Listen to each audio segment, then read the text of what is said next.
presentar a mi amigo y más que amigo hermano Asra.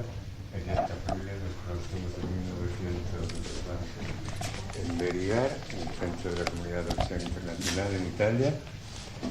Y bueno, Elías Capriles, además de ser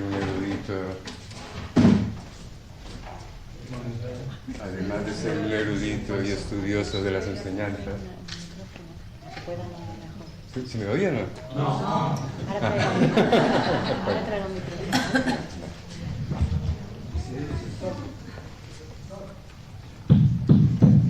Tienes que estar cerquita porque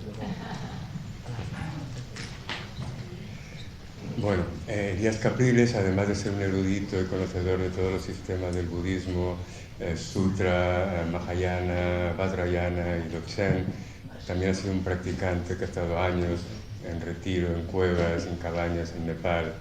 Ha estudiado con algunos de los grandes maestros de Dzogchen, Chogyal Nankai Norbu, Dugyo Rinpoche, Trilé Norbu Rinpoche, etc., Dodrupchen Rinpoche, Dilgo Chense Rinpoche, etcétera, etcétera, ¿no? Entonces es un exponedor no solo teórico de las enseñanzas, sino con un conocimiento directo y vivencial, experiencial de las enseñanzas. Disfrútenlo.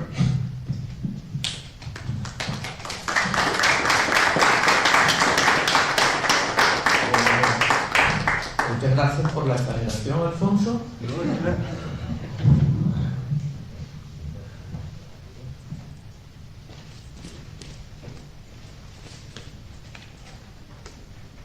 Bien. Le hemos puesto a esta charla el título, ¿se escucha bien o...? ¿Se escucha? Muy bien. ¿Sí? Ok, le hemos puesto a esta charla el título Budismo y Dzogchen, no porque budismo y Dzogchen sean dos cosas diferentes, sino porque existe el budismo como un sistema total y existe el Dzogchen, que existe en el budismo, pero también existe en la tradición Bön. Entonces, por esto hemos hablado de ellos, aunque no son dos cosas diferentes, le hemos puesto este título como si lo fueran. Yo siempre comienzo hablando en el contexto de las cuatro nobles verdades, porque considero que es lo que permite de alguna manera exponer la totalidad de la enseñanza de Buda, y luego cuando uno explica el Dzogchen, permite enmarcarlo dentro de esa enseñanza de una manera coherente. Entonces comenzaremos con las cuatro nobles verdades. No hace falta que explique cómo surgieron esas cuatro nobles verdades, porque creo que aquí todo el mundo lo sabe, pero yo voy a dar una visión basada más bien en la vivencia que en las explicaciones que aparecen con todas las categorías que aparecen en los textos, ¿no? Entonces sabemos que la primera noble verdad se dice que es el sufrimiento. En verdad la palabra es dukkha, y esta palabra es más amplia que lo que entendemos normalmente por sufrimiento, porque cuando escuchamos sufrimiento, por lo general pensamos en un sufrimiento activo, como cuando uno tiene un dolor físico o mental que lo está afectando de una manera extrema. Y dukkha implica también una carencia de plenitud, el sentido de que uno se le está escapando algo, el sentido de que hay una incomodidad primordial, y por supuesto que hay también un dolor recurrente que puede ser extremadamente intenso. Entonces es algo mucho más amplio que lo que nosotros entendemos normalmente por sufrimiento. Siempre en nuestra vida nosotros sentimos una carencia. Sentimos que nos falta algo, sentimos una carencia de plenitud, no nos sentimos totalmente llenos, totalmente plenos, algo nos falta. Por supuesto que esto no lo queremos reconocer porque lo experimentamos como algo incómodo. Entonces toda nuestra vida es un proceso de ilusión de esta incomodidad, de esta carencia de plenitud, a través de perseguir esto o perseguir aquello. Por ejemplo, en esta sociedad de consumo, a cada rato inventamos, por ejemplo, cada vez que sentimos esta carencia de plenitud, sentimos que podríamos llenarla con tal objeto. Ay, siento una carencia, es la carencia de este ordenador, es la carencia de este teléfono inteligente, es la carencia de este coche, es la carencia de esto, es la carencia de aquello, y pensamos que obteniendo estos objetos la vamos a llenar. Entonces vamos y hacemos todo lo posible por obtener el objeto, y cuando estamos tratando de conseguir los medios de procurarnos el objeto, estamos eludiendo esta incomodidad primordial, esta carencia de plenitud, a través de hacer todas aquellas actividades mediante las cuales tratamos de procurarnos el objeto. Sin embargo, lo único que logramos es eludir esta carencia de plenitud hasta el momento en el cual nos procuramos el objeto. Cuando nos lo procuramos, puede que por un momento, por ejemplo, si es un coche, tiene el olor a nuevo, anda suavecito, a lo mejor hasta uno siente que lo están viendo poseer este hermoso coche nuevo, y uno puede que se embriague por un poco tiempo, pero de inmediato, si acaso lo logra, de inmediato va otra vez a experimentar la carencia de plenitud y va a tener que inventar otro objeto a poseer para colmarla. De hecho, hubo un chico que en Venezuela, él era artesano, él murió no hace mucho, y con su artesanía él reunió dinero para comprarse el coche que él siempre pensó que era el coche ideal, lo que él más deseaba, y él me cuenta que el día más infeliz de su vida fue cuando pudo comprar el coche y se sentó en el coche, ¿no? Se dio cuenta de que no lo había llenado en lo más mínimo y se sintió terrible. O sea, otra gente siente por un momento que se embriaga un poco con esto, y a lo mejor es un poco después que inventa, sí, ya yo tengo esto, pero ay, si yo tuviera aquello, ¿no? Él de inmediato tuvo este shock. Otra manera de tratar de llenar este vacío, podríamos decir también, aunque no en el sentido budista del término, es muchas veces a través de las relaciones. Por ejemplo, encontramos a alguien y al encontrar a esa persona sentimos que algo tiene y nos pone un poquito como en las nubes. Es lo que se llama el enamoramiento, por supuesto, ¿no? Y entonces sentimos, ay, si yo pudiera estar con esta persona de manera estable, siempre estaría a medio metro por encima del suelo, siempre me sentiría muy bien, siempre estaría con... Y si la otra persona siente lo mismo, pues hay todo este proceso de cortejeo y los dos individuos llegan finalmente a estar juntos. Pero evidentemente que esto no llena el vacío. Ahí empieza a darse otro proceso. Cada cual empieza a necesitar ser lo más importante para el otro, tratando de llenar su vacío con el valor que el otro proyecta sobre él o ella. Y cada uno se transforma en el otro como el famoso espejo mágico del cuento de Blancanieves, que le decía a la bruja esta mala, cuando ella le preguntaba quién es la más bella, el espejo le decía, tú eres la más bella. En el momento en que dijo Blancanieves es la más bella, ella se sintió destrozada y de inmediato tuvo que ir a llevarle la manzana envenenada a Blancanieves, porque no podía soportar que el espejo proyectara a otra persona como lo más valioso, proyectara su valor en otro. Entonces, aquello en lo que hemos tomado refugio, porque lo que hacemos en el fondo es tomar refugio, un falso refugio, aquello en lo que hemos tomado refugio se transforma en una amenaza. Hay una novela, la famosa novela de Marcel Proust, En busca del tiempo perdido. Hay este individuo que se enamora de esta Albertine y tiene mucho miedo de que ella pueda querer apreciar a alguien más que a él, y entonces en Venezuela se dice, por ejemplo, le pone un apartamento, se le da un apartamento para que ella viva, y termina prohibiéndole prácticamente que salga del apartamento porque tiene miedo de que si ella ve a otro podría darle más valor que a él. Por supuesto, esto crea el efecto contrario, la hace sentir que él no debe valer nada si él tiene tanto miedo de que ella pueda valorizar a otro más que a él.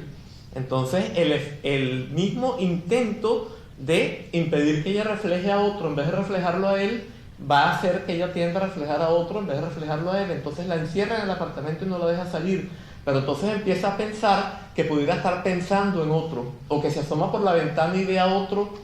O sea que la paranoia que le termina dando es terrible. O sea, el refugio que él tomó en ella se transforma en una amenaza mucho más terrible que el estado que él trataba de superar cuando se enamoró de ella y cuando hizo todos estos intentos por de alguna manera hacer que su espejo mágico lo reflejara solo a él. Hay gente que piensa, bueno, a lo mejor con una sola persona siempre voy a tener este temor de que pueda reflejar a otro, pero si consiguiera muchísimas personas que sirvan como espejo mágico, entonces sí voy a lograr tener un estado estable de valor obtenido a través de la mirada de los otros. Pero resulta que mientras más gente necesitamos para llenar nuestro vacío, es como si lo hiciéramos más grande todavía. Por supuesto, no lo podemos hacer más grande porque no es un vacío real, pero si yo necesito llenar mi carencia con la mirada, con el valor de miles de personas, estoy diciendo que es la carencia de valor de miles de personas, por lo tanto lo experimento como siendo todavía mucho más grande. Y entonces encontramos todos estos casos de actrices, de actores, de toda clase de personalidades que muchas veces terminan pasando por unas crisis terribles. Recordemos lo que le pasó a esta famosa Britney Spears, ¿no? Que, bueno, se desmoronó, la fotografiaron en ciertas cuestiones, tuvieron que internarla en un sitio por un cierto tiempo. Ha habido muchos casos como este, ¿no? Por ejemplo, está el caso de Elizabeth Taylor, a quien se le metió una periodista llamada Kitty Kelly en su casa, diciendo que ella quería trabajar como servicio doméstico, y resulta que lo que quería era hacer un libro, y escribió un libro diciendo que ella era sucia, la desbarató completamente con su libro, e inmediatamente tuvieron que hacerle una cura de sueño. Entonces, evidentemente que esto tampoco funciona. Podemos tratar de llenar este vacío con placer, pero evidentemente que con placer tampoco se puede llenar el vacío.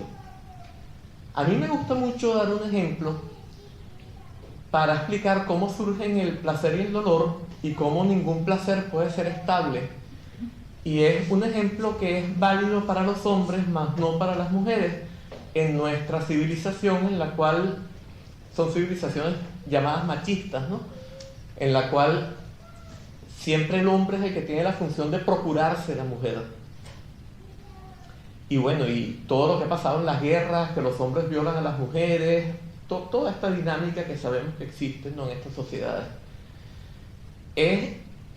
Se lo digo muchas veces a mis alumnos, ¿no?, ¿qué pensarían ellos si las 49 chicas más deseables y que ellos más les gustarían en el mundo les acariciaran su cuerpo desnudo con plumas de ganso, tratando de procurarles el mayor placer posible?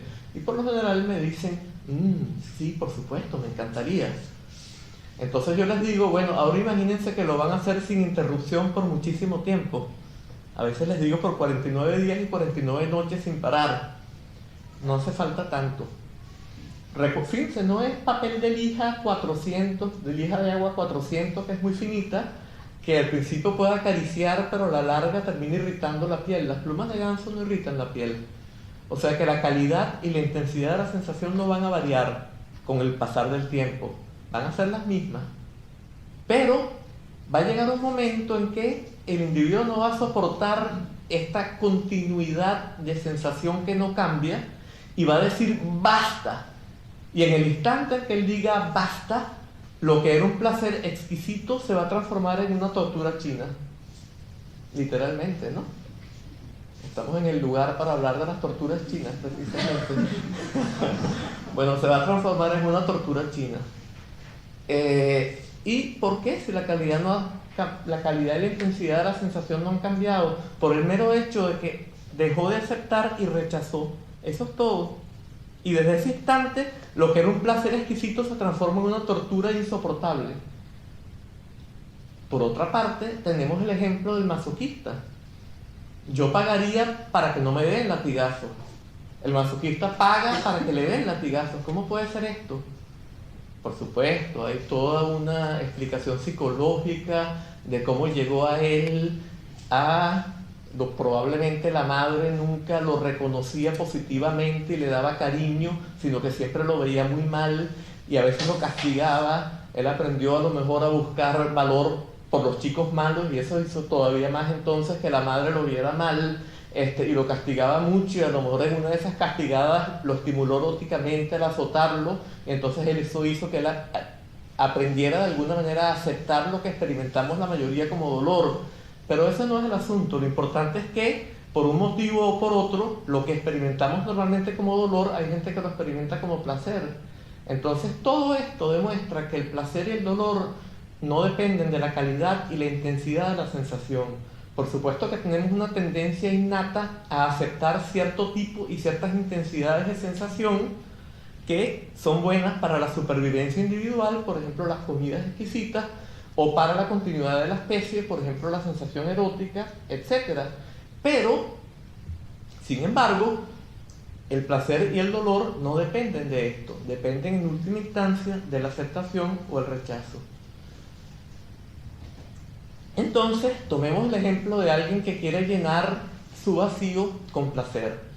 Entonces, el ejemplo más claro es una parejita que todavía no ha conocido el placer erótico y a lo mejor se toman de las manos y entran en éxtasis por el mero hecho de tomarse de las manos.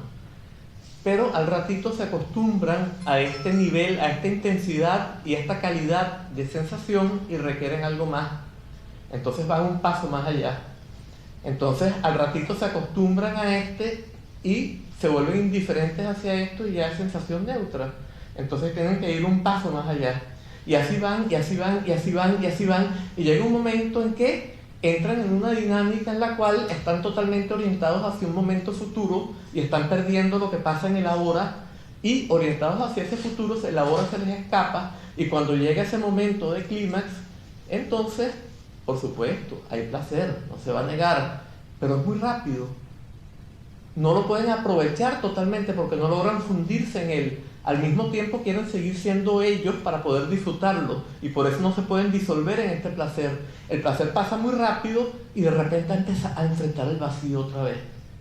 Si no hay energía para intentarlo de nuevo, entonces hay que escapar, a dormir, a ir al cine si hay dinero, a ir a cenar a un restaurante, inventar algo para no enfrentar otra vez este vacío. Por lo tanto, tampoco de esta manera logramos colmar nuestro vacío. Hay muchísimas maneras de las cuales podríamos hablar, ¿verdad?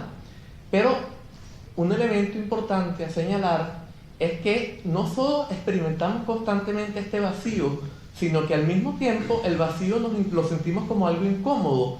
No es lo que nosotros desearíamos experimentar y por lo tanto lo rechazamos. Y puesto que acabamos de mostrar que el rechazo hace que la sensación sea desagradable, entonces el vacío se torna en incomodidad primordial. Entonces siempre tenemos el vacío lo tornamos en incomodidad encima de ser vacío, y siempre estamos buscando una manera de eludirlo. El filósofo francés del jansenismo católico, Blaise Pascal, en sus pensamientos dio unos ejemplos muy buenos de cómo siempre estamos eludiendo este vacío, esta incomodidad, esto que es inherente a la condición humana. Y decía, por ejemplo, el cazador tiene que creer, él tiene que engañarse, él tiene que creer que él lo que quiere es la liebre o el ciervo, pero en verdad lo que él quiere es ir tras la liebre o ir tras el ciervo para de esta manera eludir este vacío, esta incomodidad primordial. Y su interés no es tanto, él tiene que creer que él quiere el ciervo, tiene que creer que él quiere la liebre, porque si no, no iría tras ella. Pero lo que quiere en última instancia es eludir esta incomodidad, eludir este vacío, y de alguna manera estar concentrado en otra cosa, estar totalmente volcado fuera de sí. ¿Quieren arruinarle la vida al cazador? Díganle: tú te vas a ir de casa por el fin de semana. Ay, vas a pasar incomodidad, vas a dormir sobre un pedregullero, puede que te llueva. Mira, yo te regalo un ciervo y 3 liebres para que no vayas. Le arruinaron el fin de semana, ¿no? Otro ejemplo que da Pascal es el del jugador que va al casino, ¿no? Y va al casino a jugar. ¿Por qué? Él tiene que creer, de nuevo, lo mismo que el cazador, que lo que él quiere es el premio. Pero lo que él quiere no es el premio. Lo que él quiere es eludir este vacío, eludir esta incomodidad, estando totalmente volcado fuera de sí, a los dados, a la ruleta, lo que sea, arruinarle la noche o el fin de semana al jugador. Díganle, oye, pero sobre todo en un país como de donde yo vengo, en Venezuela, que hay mucho peligro en las noches en la calle, ¿no? Díganle, ay, no, ¿cómo vas a salir? Que es tan peligroso, puede que te asalten, puede que te maten, no vayas a hacer eso, yo te regalo lo más que tú puedas. Bueno, lo arruinaron, se irá a su cuarto, ¿no? En un estado terrible. Bien, entonces, ¿cuál es la causa? O sea, estos son ejemplos, bueno, faltaría decir, por supuesto, los dolores ya más propiamente dolores que estamos enfrentando constantemente, que no son continuos como este vacío y como esta incomodidad primordiales, sino que son ya dolores activos. Entonces, cuando tenemos un dolor de muelas, cuando tenemos un dolor físico, cuando tenemos un dolor mental, ¿verdad? Como por ejemplo cuando muere una persona cercana. De hecho, Shantideva en su Bodhicharyavatara o su Bodhisattvacharyavatara habla de 3 tipos de sufrimiento, y ahora podemos ubicar en un marco budista aquello de lo que hemos estado hablando hasta ahora. Entonces, un tipo de sufrimiento es el sufrimiento del sufrimiento, y esto es cuando tenemos un dolor físico o un dolor mental activo. Sufrimiento del sufrimiento. Es clarísimo, ¿verdad? El ejemplo es como alguien que ya tiene una enfermedad terrible, por ejemplo lepra, y encima le da peste bubónica. ¿Cuál es la lepra? Es el vacío constante que tenemos, esta incomodidad primordial, y encima de este vacío le da dolor de muela o le da un dolor mental muy terrible. Entonces, este es el sufrimiento del sufrimiento. Otro tipo de sufrimiento es el sufrimiento del cambio. ¿En qué consiste el sufrimiento del cambio? El sufrimiento del cambio es, por ejemplo, cuando cambia una situación a la que estamos acostumbrados. Por ejemplo, un general al que lo degradan. Está demostrado que esto es uno de los casos en los cuales, o sea, muchos cáncer han dado por gente que le pasa cosas de este tipo. Estos son los estudios, por ejemplo, de los esposos Simonton en Estados Unidos, ¿no? Muchos casos son por cosas así por el estilo. Por supuesto que no todos, hay infinitas variables que entran en juego, pero este es un caso que puede suceder muy a menudo, ¿no? Alguien que tiene una pareja y se le muere la pareja. Alguien que es un político muy apreciado y le descubren un caso de corrupción y entra en el escándalo. Esto pasa muchísimo en nuestras sociedades hoy en día. Todos estos son ejemplos del sufrimiento del cambio, pero hay muchísimos, ¿no? Nos acostumbramos a algo y lo perdemos. Nos roban el coche, nos roban el ordenador, con todas las fotografías que tenemos y no tenemos copias. Bueno, hay cantidad de ejemplos de sufrimiento del cambio. Y por último, el sufrimiento todo abarcador. Y este sufrimiento todo abarcador viene siendo el primero al que hicimos referencia, que es este vacío y esta incomodidad constante que siempre están allí, que son como una rueda de molino que gira constantemente. Shantideva dio otro ejemplo muy interesante. Dijo que era como ese dolor podía compararse con un cabello, y esto es muy importante, y dijo que el individuo normal podría compararse con la palma de la mano.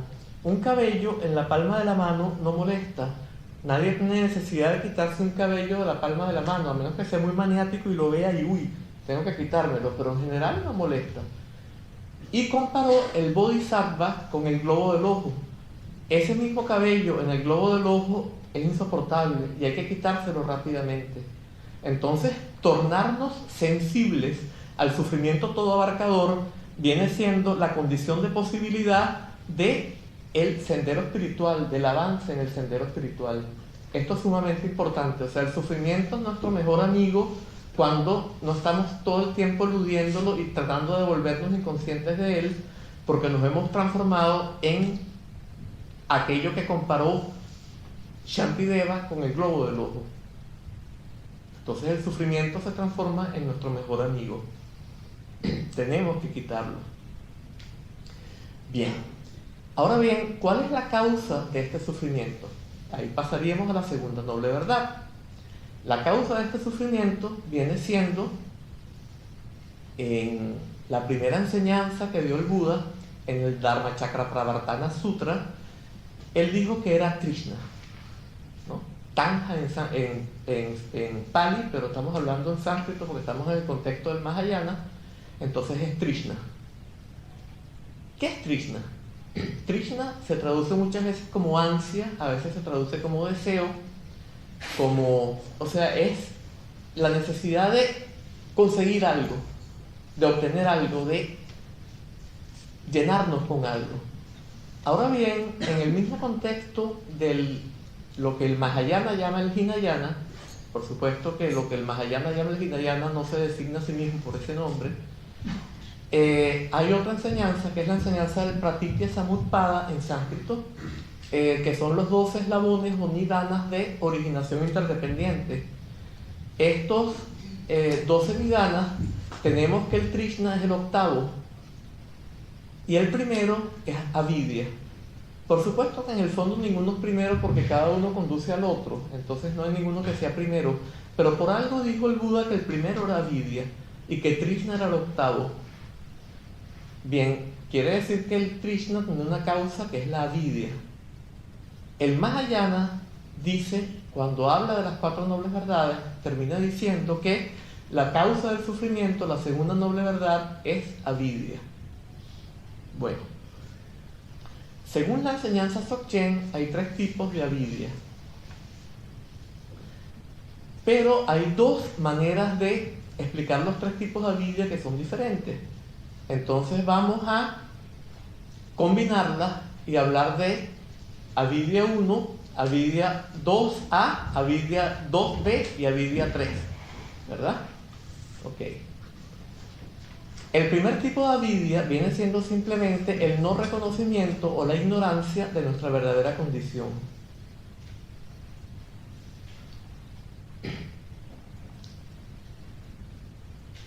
¿Qué quiere decir esto? ¿Cuál es nuestra verdadera condición? Nuestra verdadera condición es la naturaleza búdica, la condición de Buda. En el fondo, sobre todo según la enseñanza Dzogchen, todos somos el principio de la budeidad plenamente realizado. Lo que sucede es que no nos percatamos de esto, no estamos conscientes de esta condición. En otras palabras, somos la totalidad. En el momento en que nos sentimos separados de la totalidad, sentimos que se corta la totalidad, que yo soy un sujeto que está detrás de los ojos percibiendo un mundo externo, sentimos automáticamente una carencia de totalidad. Ahí está la carencia de plenitud a la que nos habíamos referido. Podemos explicarlo incluso en términos de la física actual, pero tenemos que tener en cuenta que esto es una metáfora y que esto no corresponde a la enseñanza, es solamente una manera de explicar para las mentes de esta época que están condicionadas por la ciencia. Por ejemplo, Einstein planteó que el universo era un continuo de energía. ¿Qué quiere decir un continuo? Un continuo es algo que no tiene ninguna interrupción. En el universo no hay ningún espacio vacío. No hay ningún espacio vacío que me separe a mí del universo, de lo que me rodea.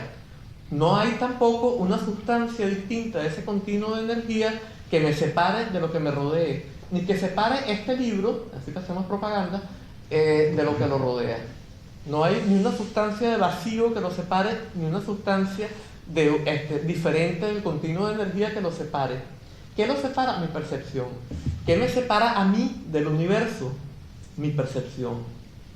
Yo siento que yo soy alguien que está como una especie de res cogitans cartesiana, si queremos ser filósofos, o de alma cristiana, que está detrás de los ojos conociendo un mundo externo que le es ajeno y que pertenece a una dimensión diferente, que es una dimensión material, y que está este principio totalmente espiritual, totalmente mental, distinto del universo, distinto del mundo físico, que lo conoce.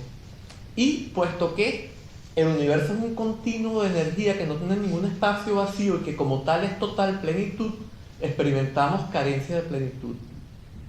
Entonces siempre tenemos esta carencia de plenitud desde el instante mismo en que nos experimentamos como un perceptor separado del universo. Y ahí tenemos entonces muy claramente cuál es la segunda noble verdad, es el error. Una percepción errónea, una percepción equivocada. Nos sentimos que estamos cortados cuando no lo estamos, sentimos que pertenecemos a una dimensión distinta de la del mundo físico cuando no pertenecemos a otra dimensión. ¿Qué es lo que perciben nosotros? Lo que perciben nosotros es también algo que es producido por impulsos electroquímicos que pasan por nuestras neuronas del cerebro y que son parte de ese continuo de energía todas ellas. Entonces es absolutamente injustificado pensar que hay algo de una dimensión totalmente diferente que está en sí mismo cortado del universo. Es el error de sentirnos cortados del universo lo que hace que sintamos esta carencia de plenitud, y es aquello también que hace que rechacemos ciertas cosas. No podemos aceptar indefinidamente. ¿Por qué? Porque cuando estamos aceptando y tenemos placer, nos acostumbramos al placer y esto hace que dejemos de aceptar, es lo que ya explicamos. Y tampoco entonces, o sea, no hay manera de que podamos hacer el placer perenne. Entonces, el placer automáticamente va a dar lugar a la indiferencia. La indiferencia la vamos a conceptuar como aburrimiento y la vamos a rechazar, y esto va a dar lugar al dolor. Y esta es la rueda del samsara. Subimos hacia el reino de los dioses y bajamos hacia los infiernos, y estamos constantemente girando en esta rueda. Bueno, volvamos ahora a los tres tipos, porque yo me di cuenta de que estaba explicando el primer tipo de avidia, pero era importante primero explicar el por qué la avidia era la causa del sufrimiento. Ahora sí podemos explicar los tres tipos de avidia.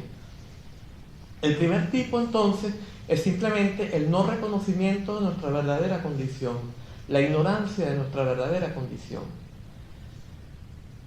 Por ejemplo, cuando el Buda Shakyamuni estaba a punto de obtener el despertar, lo que traducimos por lo general como iluminación, bodhi es más bien más correcto traducirlo como despertar. Es como si estuviéramos en un sueño y despertáramos del sueño.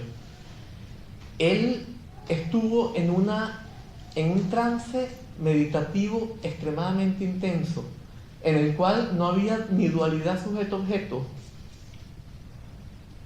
Y en este estado no había percepción, pero tampoco no había sufrimiento activo, pero tampoco había reconocimiento de nuestra verdadera condición, de su verdadera condición, que es la verdadera condición de todos nosotros. Por eso, en ese momento, él no había despertado todavía.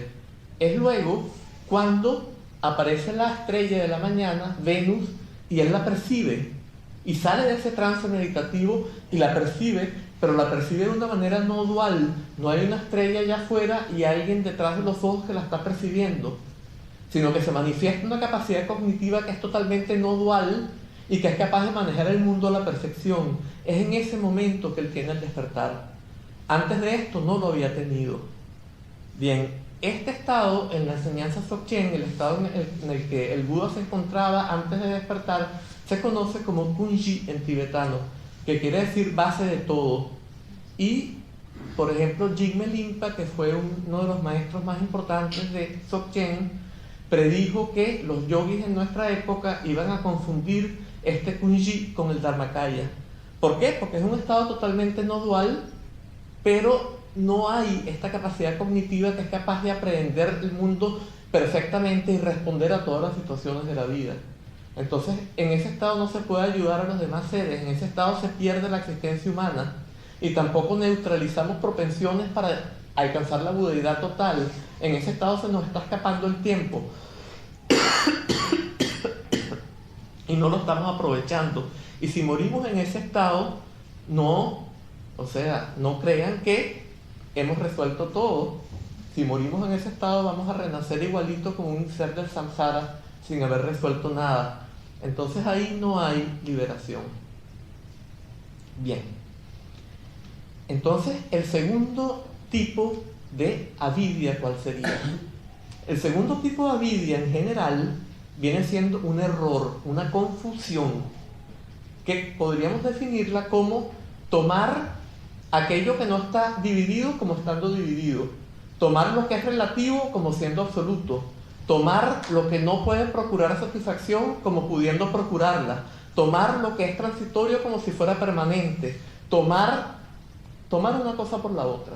Una confusión de este tipo que podríamos explicarla de muchas maneras. Entonces, por ejemplo, sí, todos tenemos una nacionalidad. Me imagino que la mayor parte de vosotros sois españoles y si tienen que pasar a Nepal, les van a pedir el pasaporte, tienen que decir soy español. Pero una cosa es decir soy español sin sentir aquí en el pecho nada, y otra cosa es sentirme español. Y si dicen algo malo de los españoles, reacciono automáticamente con ira. Esto es error. Allí hay una confusión. Esto no es así. Esto es darle una importancia absoluta a algo que no la tiene, a algo que es meramente relativo, una absolutización de lo relativo, y esto es una confusión. Bien, esta confusión, este error, podemos subdividirlo en dos partes. La primera sería el dualismo. La primera sería el sentir que somos alguien que percibe detrás de los ojos y que está separado del mundo físico. Y la segunda sería ya el sentir que esto es en sí mismo una estatua de Buda, que esto es en sí mismo un micrófono, que esto es en sí mismo un libro, cuando nada de esto ni siquiera está separado de todo lo demás. Lo que lo separa es mi percepción, y es lo que yo he aprendido lo que hace que esto sea un libro. Si aquí viniera un indígena de la selva del Amazonas y que nunca ha conocido un libro y viera esto, no vería un libro. Vería, quién sabe, o sea, vería algo allí, pero no tendría el concepto de libro. Hay la famosa historia esta de que los indígenas, no sabemos si es verdad, que no veían estamos en el Día de la Hispanidad, por eso a lo mejor es válido el ejemplo, ¿no? Que no veían las naves de Colón porque no estaban acostumbrados a algo semejante, no conocían algo semejante, y por eso dicen que no las veían. Si esto es verdad o es mentira, no lo sé, ¿no? Pero en todo caso, si no es cierto, es válido como ejemplo, ¿no? Bien, entonces, el primero sería esta dualidad, sujeto-objeto. Antes de su realización, el Buda Shakyamuni tuvo dos maestros. El segundo de ellos se llamaba Udraka Ramaputra o Udraka Ramaputro. Hay dos versiones de su nombre, ¿no? En todo caso, este maestro, él entraba en un estado meditativo en el cual iba más allá de la dualidad figura-fondo en términos de la cual nosotros percibimos habitualmente. Nosotros tenemos el tipo de mente que la psicología Gestalt y la filosofía Gestalt llaman mentes figura-fondo. O sea, nosotros enfrentamos este continuo y automáticamente tenemos que tomar algo como figura y dejar lo demás como fondo. Y entonces sentimos que la figura es aquel concepto en términos del cual hemos aprendido a reconocer esa figura, y que todo lo demás es no ese ente. O sea, por ejemplo, no libro, no este libro.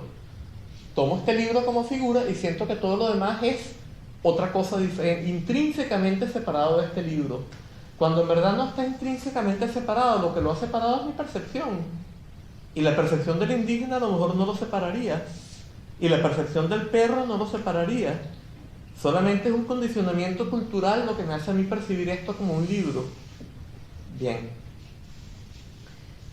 Sin embargo, yo siento que esto es en sí mismo un libro, siento que es mío, ¿no? Y si me lo roban, sufro. Todas estas cosas son absolutamente absurdas. Bien. En todo caso, este señor iba más allá de la dualidad figura-fondo. Estaba en un trance meditativo en el cual no distinguía figura y fondo. Eso se llama una contemplación sin forma. Pertenece al samsara, pertenece a esta rueda. Es la parte más alta de la rueda. En el budismo se habla de que hay tres reinos en el samsara. El reino sin forma, que es este estado totalmente más allá de la dualidad figura-fondo. Luego viene uno en el cual nos concentramos en una figura, pero de manera muy estable, y obtenemos un cierto placer muy sutil mental acá, producido por la aceptación de este calmar la mente, un placer mental muy sutil concentrado en la figura, y luego el reino de la sensualidad en el cual estamos oscilando entre las distintas pasiones. Entonces, en este estado, sin embargo, hay una dualidad sujeto-objeto. En esto se distingue del estado que identificamos antes, que es Kunji. Hay dualidad sujeto-objeto. Y el sujeto se identifica con ese objeto que es un continuo de percepción interminable. Podría decir que es la naturaleza búdica, podría decir que es la ta-ta-ta, que es la dharma-ta, que es cualquier concepto budista que haya aprendido, ¿verdad? Y se siente que él es esa cosa tan grande y deriva orgullo de ser esa cosa tan maravillosa. Pero lo que ha hecho es subir por la aceptación no puede durar siempre, ya lo hemos demostrado con el ejemplo de las plumas de ganso. Esto va a pasar, él va a caer de allí. El Buda abandonó a este maestro porque se dio cuenta de que él caía, lo poseían las pasiones y era un individuo normal cuando caía. Entonces cuando le pidió permiso para abandonarlo, él le dijo: ¿por qué me vas a abandonar? Y el futuro Shakyamuni no le quería decir, porque no quería ofenderlo. Pero tanto le dio que terminó diciéndole, y entonces lo poseyó la ira, y ahí le dijo: pues te das cuenta, por eso te abandono. Bueno, ahí cambié un poquito la historia para hacerla más pintoresca, ¿no? En todo caso, conceptuamos esa totalidad de maneras cada vez más sutiles hasta que la conceptuamos como algo que no puede ser conceptuado, y finalmente es el cuarto de los arupa locas, de los reinos sin forma. La conceptuamos como algo que no puede ser conceptuado, ni siquiera como algo que no puede ser conceptuado. O sea, ya esto es casi como un trabalenguas, ¿no? Pero la estamos conceptuando de esa manera. Y nos sentimos que somos maravillosos porque descubrimos aquello que no se puede ser conceptuado ni siquiera como algo que no puede ser conceptuado. O sea que estamos derivando orgullo de esto. Ahí no hay solución. Esto es todavía peor que el Kunji, del que hablamos antes. De ahí por lo general caemos a los infiernos. ¿Por qué?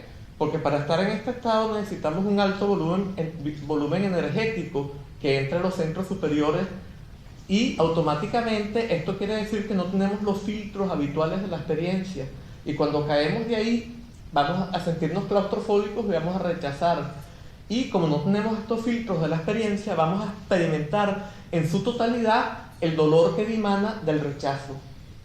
Entonces por eso se dice que en general caemos de los reinos sin forma a los infiernos, es lo más común. O sea, ahí no hay solución tampoco. Por supuesto, es un descanso, pero es un descanso que después tiene una consecuencia terrible. Entonces, la única manera es liberarse de la rueda. Bien. El segundo tipo de avidia, entonces, es cuando conceptuamos este libro como siendo este libro. Entonces, este libro no me gusta, y se siento incómodo. Ay, este libro me gusta, y siento placer, ¿verdad? Y entonces, ay, yo quiero poseer este libro, ay, yo quiero destruir este libro, como la destrucción de la biblioteca de Alejandría, por ejemplo, ¿no? Es un mal ejemplo porque la mayor parte de la gente no es tan pasional acerca de un libro, pero sí acerca de muchas cosas. Y fíjense, la gente puede llegar a las cosas más raras. Fíjense lo que pasó con estos dos chiquillos que han muerto recientemente por Andalucía, ¿no? Y ahora se sospecha del padre, no sabemos quién pudo haber sido, pero las dinámicas pueden ser algo muy complejo, ¿no?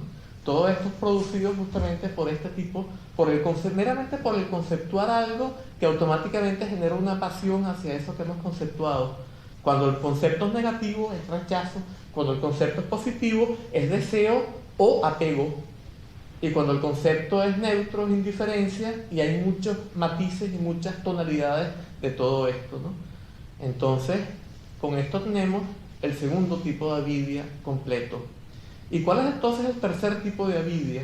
El tercer tipo de avidia es el no darnos cuenta de que el error es un error, el no darnos cuenta de que la confusión es una confusión, sino creer que esa es la verdadera condición de la realidad. O sea, que esto es en sí mismo un libro, que yo soy en mí mismo un individuo que está aquí dando una conferencia, etcétera, etcétera. Que esto es en sí mismo un micrófono, y entonces sentirse a lo mejor bien porque uno es capaz de explicar unas cuantas cositas, o sentirse muy mal porque uno de repente se confundió y se le fue la cuestión y dijo algo que no era, o estar angustiado por cómo lo van a percibir a uno los que están escuchando, etcétera, etcétera. O sea, siempre esto produce sufrimiento. Entonces está clarísimo cómo la avidia es la causa del sufrimiento. Y el tercer tipo de avidia entonces es la confusión acerca de la confusión, el error acerca del error, el pensar que el error es la verdadera condición de la realidad.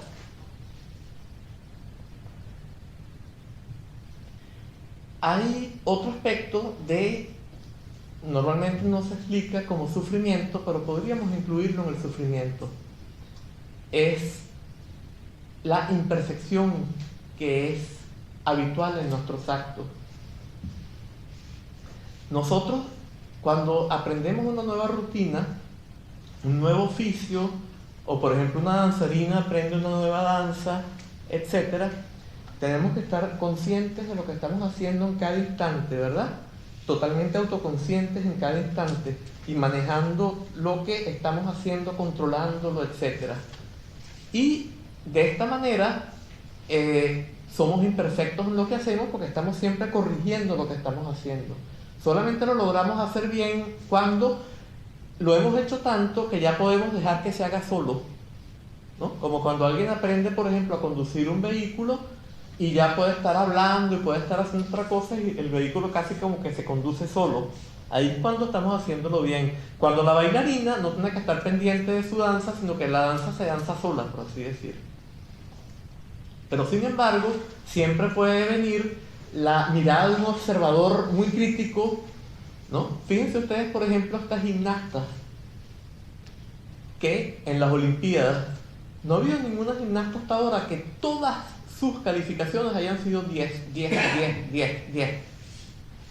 100, una vez 9 tanto las mejores, 9, 9, 9, 9, 8, 9, 7, 10, 9, 9, o sea, pero no 10 todas las veces, es imposible. ¿Por qué?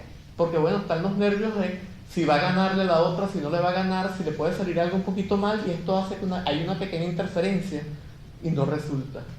Hay unos ejemplos en el budismo, pero no los voy a contar. Hay una historia de una competencia de cítara entre un deva, maestro de cítara. Un dios es alguien que ha alcanzado un estado condicionado del tope del samsara.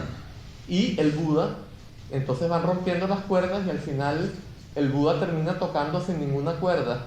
Hasta con una cuerda los dos tocaban igual de maravillosos, pero al final el Buda termina tocando sin ninguna cuerda. ¿Qué quiere decir esto? No que el Buda sea un mago, sino que esto indica que no es condicionado, que no se depende de algo.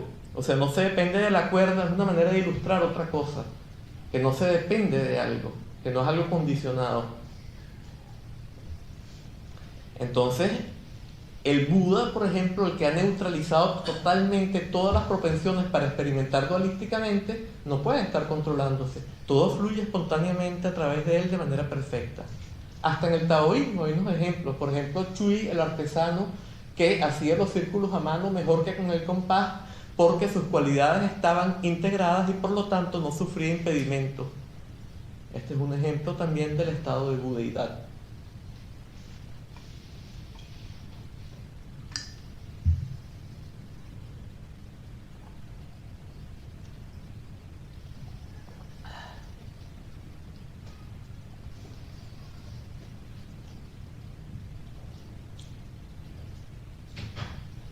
Bien, otro ejemplo sería el mal.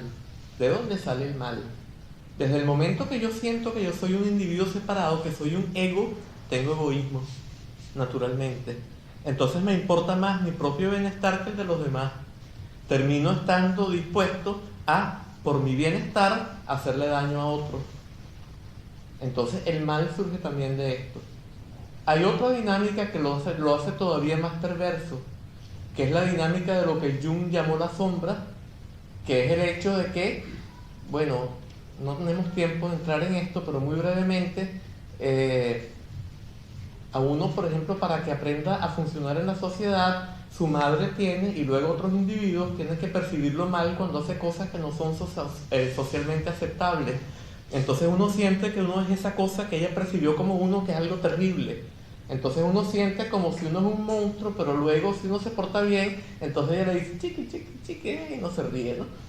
Y esto es necesario para poder vivir en sociedad. No es que la madre sea mala, tiene la mejor de las intenciones, pero necesariamente produce esto. Entonces, yo siempre tengo que ver esta cosa horrible que está en el fondo de mí y que no es más que una fantasía producida por la mirada del otro cuando me castigaron. Tengo que verla como otra persona. Y entonces de ahí vienen los males más terribles. O sea, por ejemplo, la destrucción de los judíos por Hitler, todas estas cosas que han pasado en las revoluciones, como la Revolución China, cuando ridiculizaban a la gente y la llevaba un poco de gente pegándole y haciéndole cuestiones. ¿Por qué hacían esto? Para ver el mal afuera. Entonces, las peores formas de mal son las que surgen de esta manera. O sea, el mal surge del egoísmo, de la ilusión de un ego, y luego es potenciado por esta dinámica perversa. Todo esto surge del error. Si yo no me siento que yo soy un ego, yo no me siento que yo soy tampoco eso que percibieron como yo, entonces no existe nada de esta dinámica. Yo cuido de todos los demás como si fueran mi propio cuerpo, del universo entero como si fuera mi propio cuerpo, que en el fondo lo es. Y si no lo es, destruimos el universo con la destrucción ecológica. Queremos apropiarnos todo aquello, creamos una maquinaria tremenda para poder apropiarnos todo lo que queremos disfrutar nosotros y destruir todo aquello que sentimos que nos amenaza, creando una maquinaria superpoderosa para ese fin. ¿Y qué terminamos haciendo? Produciendo una crisis ecológica que, si todo sigue como va, destruirá la especie dentro de muy poco tiempo. Necesitamos una transformación radical que solo puede comenzar en la mente, solo puede comenzar transformándonos de esta manera, de la manera como nos ha enseñado esta tradición milenaria. Por supuesto que también esto tiene una ventaja, el hecho de que hoy en día nos damos cuenta de que con todo lo que hemos estado haciendo para crear un paraíso terrenal, lo que hemos hecho es llevar a nuestra propia especie al borde de su extinción. Nos damos cuenta de que estamos en un error, de que eso no puede continuar, y nos damos cuenta de que hay que cambiar. Entonces esta condición va a generar de alguna manera yo espero que así sea, porque si no nos destruimos, una dinámica hacia este tipo de transformación, hacia este tipo de cambio generalizada en la humanidad. Por supuesto, habrá gente que no, y habrán desastres, pero lo importante es que por lo menos la gente que siente este llamado, que se da cuenta de esto, empieza a hacer algo por lograr esta transformación de manera efectiva. Bien, la tercera noble verdad, ¿cuál es? Bueno, la ausencia de las dos primeras. Pero no es una mera ausencia, porque también hay una sabiduría que es capaz de hacer lo necesario por lograr el bien de todos los seres y que responde a la situación de cada uno de manera perfecta, de una manera totalmente espontánea. Esa es la sabiduría de la budeidad. Por último, ¿cuál es la cuarta noble verdad? Es el sendero que permite ponerle fin a las dos primeras y obtener esa sabiduría que es inherente a la tercera, y que se explica en el budismo en términos del octuple noble sendero, pero que aquí vamos a explicarle de una manera diferente, como el sendero, los tres senderos y los 9 vehículos. Los 9 vehículos no vamos a poder decir mucho porque no tenemos tiempo, pero por lo menos los 3 senderos. Entonces, estos 3 senderos tenemos que entender de dónde sale esto. O sea, esta forma de explicar existía en el Tíbet en la época de la primera difusión de la enseñanza, en la época de Padmasambhava. Pero luego, con la llegada de las otras tradiciones que no tenían Dzogchen, se generalizó otra forma de explicar que era Hinayana, Mahayana, Vajrayana. Claro, como no había Dzogchen, no podía haber una forma de explicar que dijera vía de renuncia, vía de transformación y vía de autoliberación o liberación espontánea. Tenía que ser Hinayana, Mahayana y Vajrayana. Y esta forma de enseñar se perdió, y el maestro que la ha sacado a la luz en nuestra época ha sido Chogyam Namkhe Norbu, el maestro que es el guía supremo de la comunidad Dzogchen. ¿Y de dónde la ha sacado? ¿La ha inventado? En absoluto. Esta enseñanza está, por ejemplo, en un famoso terma, una enseñanza tesoro que extrajo Jürgen Limpa en el siglo XVI, que se llama el Katang Den Nga, que originalmente era un libro de Namkhen Rimpo, uno de los discípulos directos de Padmasambhava. Él lo reveló en el siglo XVI y es un libro que está en la biblioteca de trabajos y archivos tibetanos en Dharamsala, por ejemplo. O sea, es un libro totalmente aceptado por todo el mundo. Claro, alguna gente podría pensar, ¿y no lo habrá inventado él? Bueno, en 1899 un campesino iba caminando por las arenas de la ruta de la seda en el Turquestán chino y se hundió en la arena y encontró que había caído en una bóveda donde había unas estatuas maravillosas y una biblioteca gigantesca. Eso era el oasis de Tunhuang. Y entonces para 1900 Paul Pelliot, un sinólogo francés, organizó una expedición y destapó este lugar. Y allí se encontró un libro de Nubchen Sangye Yeshe que se llama el Santen Midron, que había estado ahí enterrado por lo menos desde el siglo XII o XIII después de Cristo, con comprobación por todos estos métodos de carbono 14 y los métodos más modernos. Esta era la manera como se explicaban, como se dividían los senderos en la época de Padmasambhava: vía de renuncia o sendero de renuncia, sendero de transformación y sendero de liberación espontánea. Entonces, ¿en qué consisten estos senderos? El sendero de renuncia consiste en lo siguiente: yo siento que las pasiones son como serpientes venenosas que me pueden destruir y por lo tanto trato de evitar los estímulos que las activan. Entonces me voy a un monasterio o si soy en el Shravakayana, el vehículo de los oyentes o escuchas, que son los que están siempre oyendo las enseñanzas que da un Buda, o a falta de un Buda, que dan los amigos espirituales, y oyendo va aplicando con el objeto de transformarse en un arhat. Pero por supuesto esto no soluciona las cosas, porque si yo me voy a un monasterio, en el monasterio terminan reproduciéndose todas las cosas que hay en la sociedad. Siempre cada monje quiere ser el mejor monje. Va a haber un monje que tiene celos porque el otro es mejor y le mete una zancadilla, hablando simbólicamente, metafóricamente, no, le mete una zancadilla para que el otro tropiece. O sea, le hace algo para que se vea mal a los ojos de los demás. Hay competencia, todas las pasiones se van a ir dando, se reproduce un micromundo igual que el mundo externo, y no se han eludido los estímulos que activan las pasiones. Y aunque se hubieran eludido, ¿qué hemos ganado? Si de todas maneras cuando encontremos esos estímulos se van a activar las pasiones, no hemos solucionado la raíz del problema. Por supuesto, el ideal viene siendo que, alejándonos de esos estímulos, logremos un trance meditativo tal que luego nos permita cuestionar nuestra experiencia en ese trance meditativo para ir más allá del dualismo y descubrir la condición primordial del individuo. Por supuesto que esta es la idea, pero no funciona tan fácil. Además es una vía muy lenta. ¿Por qué es muy lenta? Porque yo tengo que ir en contra de mis propios impulsos, ¿no? A lo mejor yo quisiera ver a la chica bonita que está allá, pero yo tengo que concentrarme en el punto que está aquí. Hay un ejemplo muy bueno de un poema del sexto Dalai Lama. Él decía, bueno, en una traducción libre, decía algo así como: cuando quiero visualizar el Yidam, su rostro no viene a mi mente. En cambio, tu rostro, amada mía, le viene espontáneamente, ¿no? Es evidente que hay ciertos estímulos que vienen de manera natural y es mucho más fácil trabajar con ellos, a favor de ellos. Es mucho más fácil navegar a favor del viento que en contra del viento. De la otra manera es mucho más difícil.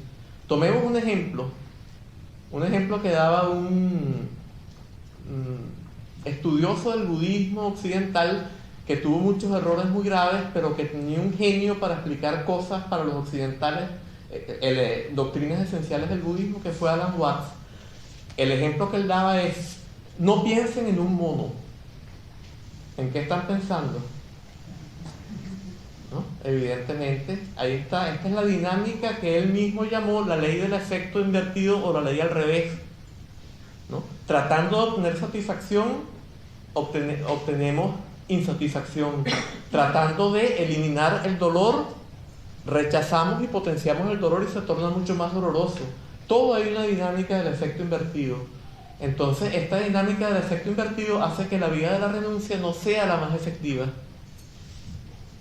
Entonces, bueno, hay distintas variedades de la vía de la renuncia. Tenemos, por ejemplo, la del Pratyeka-Buddha, que es el que se va a la montaña. Tenemos la del Mahayana, que es mucho más inteligente, y que en la cual el ideal es el bodhisattva y no el monje. El bodhisattva por lo general es laico, aunque uno puede ser bodhisattva y monje también, es muy común en la tradición tibetana, pero en los sutras los bodhisattvas eran laicos, ¿no? Eran legos. Y en este caso uno aplica más bien la vía de los antídotos. Por ejemplo, si me estimula sexualmente una pareja que, según las condiciones de la sociedad o del budismo mismo, no me está permitido tener, entonces ¿qué hago yo? Bueno, la veo como un poco de mucosidades dentro de los pulmones, dentro de la tráquea, dentro de la nariz, un poco de jugos gástricos, o sea, vómito dentro del estómago, dentro del esófago, un poco de excrementos dentro de los intestinos, un poco de tripas por todo esto, estómagos, vísceras, huesos, pues evidentemente que se me pasa inmediatamente la atracción que yo pueda haber sentido.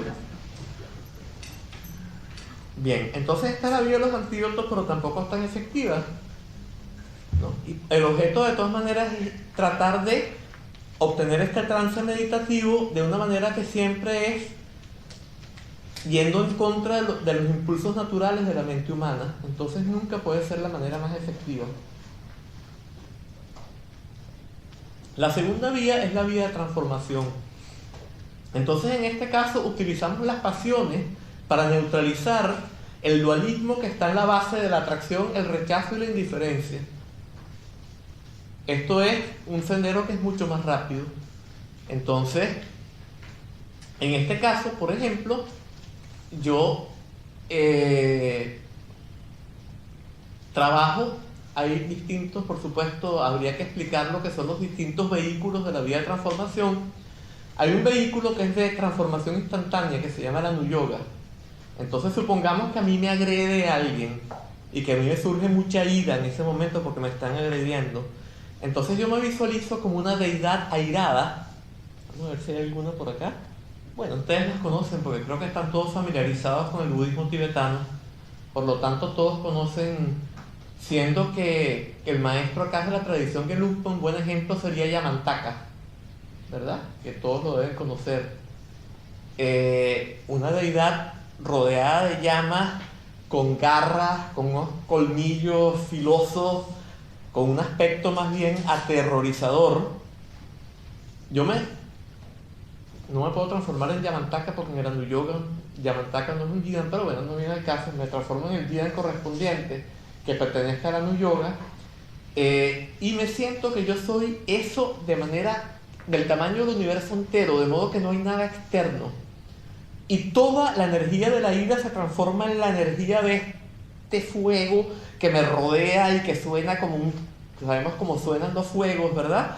Y toda esta sensación de ser la deidad de esta manera terrible, ¿no? Así, pero sabemos que este es el principio búdico que se está manifestando de esta manera.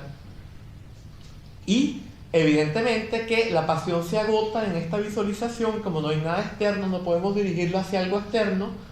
Si no hay algo externo, no puede haber algo que rechazar. Si no hay rechazo, la pasión se agota rápidamente y ya hemos solucionado el problema de la ira de una manera mucho más rápida, utilizando la ira misma, no yendo en contra de ella.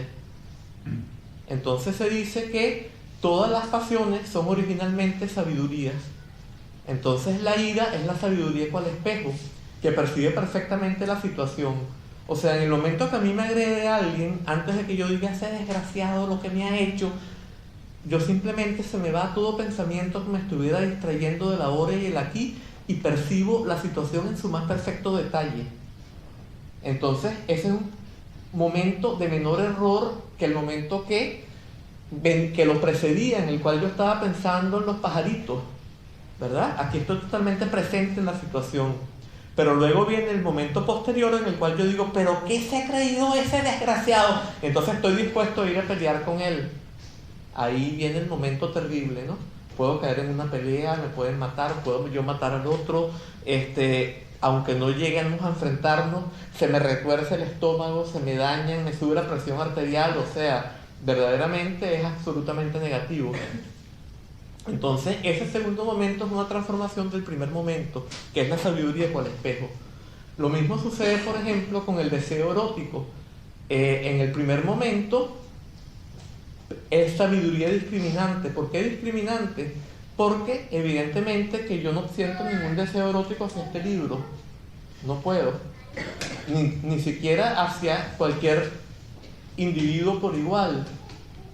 ¿No? Si yo soy un individuo heterosexual, lo siento hacia las mujeres, pero no hacia todas las mujeres. Si soy hombre, hacia algunas mujeres. Bueno, hay hombres que no discriminan, pero bueno. Lo más sutil sería discriminar, ¿no? Y entonces no todas las mujeres me van a producir esto, solamente algunas mujeres. O sea que es sabiduría discriminante. Entonces en el primer momento lo que hay es una sensación como agradable, como placer, pero me acostumbro a ella y entonces surge esta avidez por querer intensificar esta sensación y entonces entro en esta dinámica. Bueno, aquí tenemos cómo hacemos para transformar el deseo erótico en la sabiduría que él es originalmente. Bueno, también tenemos métodos en los cuales, reteniendo la siguiente esencia, uno entabla una relación erótica en la cual logra un estado de placer total a través de producir calor. Por supuesto que esto no se puede lograr intencionalmente. Esto tiene que darse las condiciones, tiene que ser la pareja ideal, las dos partes, tiene que ser el uno para el otro y tiene que darse de una manera espontánea. Pero hay otras maneras, porque se habla de la vía de las puertas superiores y la vía de las puertas inferiores. La vía de las puertas inferiores es trabajando con yoga y visualización. Y entonces de esta manera, a través de la respiración del Kumbhaka, introduciendo los aires en el canal central y con cierta visualización de un fuego aquí abajo, llego verdaderamente a producir un calor acá que sube por el canal central. Esta es la energía femenina, va derretiendo la energía masculina y se van dando los grados sucesivos de placer. Entonces, en el Dzogchen, por ejemplo, si además de esto yo agrego la unión erótica, pues puedo lograr el placer absoluto. Y entonces evidentemente que ahí no puede haber ningún deseo. Esto es más allá del deseo. Entonces, ¿cuál es el principio en el tantrismo? Bien sea con la claridad de la visualización, bien sea con un placer muy intenso, como en estas prácticas en las cuales se produce placer total, bien sea con la vacuidad, pero sobre todo con estas tres experiencias, que son las tres experiencias más poderosas que yo puedo tener a los niveles correspondientes del cuerpo, de la voz y de la mente. La vacuidad al nivel de la mente, la visualización a nivel de la energía, o sea, la claridad, la visualización, y la sensación a nivel del cuerpo.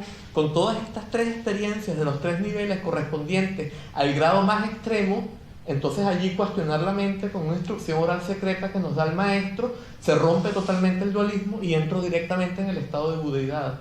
Entonces es un método mucho más directo que el método de la vida de renuncia, pero requiero por lo general desarrollar la visualización en un retiro muy largo. Entonces todavía es un método que no es el más directo de todos, pero este método requiere más capacidad que el primero.